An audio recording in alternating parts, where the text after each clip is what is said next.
I wouldn't be sure, Jeff, but I think the former might be likely that they've got a candidate in mind. Of course, we haven't heard anything. We may do later on today. There's an understanding that they may be meeting with Sergio Mattarella, the president, in the Quirinale Palace behind me later today.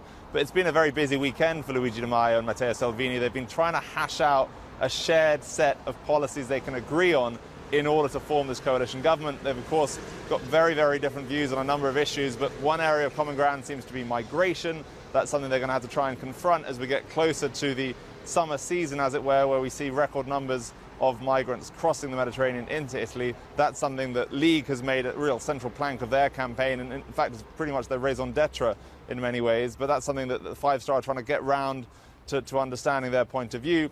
In terms of taxation, that's going to be a really interesting area to see how they decide on this 15% flat tax the League had proposed during the campaign. And of course, the idea of universal basic income we heard a lot about from Luigi Di Maio and the Five Star over the course of their existence since 2009. It's been one of the things they've pushed for.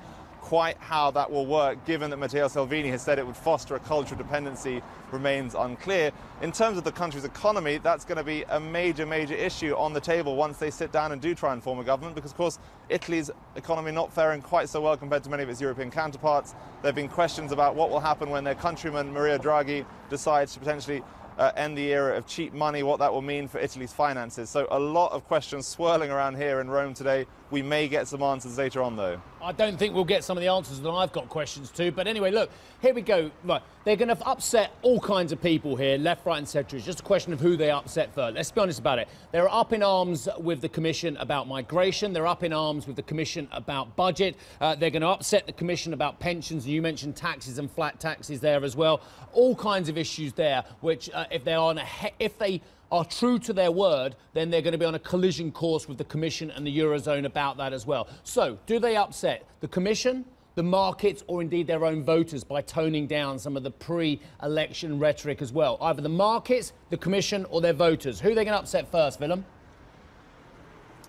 Well, that's a tricky one, Steve. I mean, essentially, if you look at their rhetoric you mentioned there before the election and the vote itself in early March, we did see Five Star pull back on some of their Euroscepticism. They didn't talk about a Eurozone referendum, although their founder, Beppe Grillo, has again mentioned it recently. If you look at the League, meanwhile, they've said that they will pursue that exit from the Eurozone as soon as, quote, politically feasible. So that's very unlikely to make anyone in Brussels particularly happy. In terms of their voters, that's a really tough question because, of course, we've seen these two parties between them get around half of the votes. We've seen the coalition led by Matteo Salvini involving Forza Italia of Silvio Berlusconi and the Brothers of Italy of Giorgia Meloni.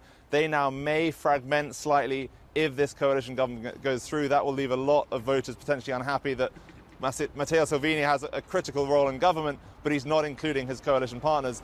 But again, if you're an Italian voter and you're faced with the prospect of these meetings with Sergio Mattarella not ending well, Mr. Mattarella then pushing through a technocrat candidate as Prime Minister and these parties doing what they promised to do, which is to not vote that person through as Prime Minister, that would lead to fresh elections, and that's something that I don't imagine many Italians would be very happy about.